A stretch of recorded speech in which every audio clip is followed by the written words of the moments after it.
Hello guys, आज मेरा internship का पहले दिन है। मैं बहुत बहुत ज़्यादा एक्साइटेड थी।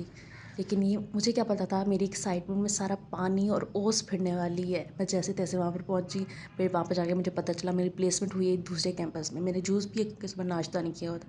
वहाँ पर जाके पहुंची, उन लोगों ने हमसे इतना ज़्यादा कम करवाया। अच्छा, मैंने सोच रखा था कि इतना ज़्यादा पहले दिन काम नहीं करेंगे, हमसे बहुत ज़्यादा कम करवाया। हमसे ये फॉर्म फिल करवाया मैंने। फिर हम लोगों ने बहुत सारी शेल्विंग की और बहुत सारी क्लासिफिकेशन की। उन लोगों ने बताया कि देखिए रावी देखे हम काफ़ी ज़्यादा थक गए थे चल के। फिर हम कैंटीन तक आए जब हमारा अपार्टमेंट ठिकाना होने वाला है।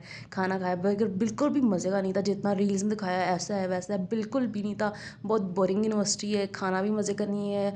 अजीब गरीबी चीज़ें हैं। टोकन लेके जल्दी जल्दी वापस आ गए और इतनी थक गई थी। ऊपर से व्यू भी दूर दूर से ये चीज़ें अच्छी लग रही हैं जीसीयू की।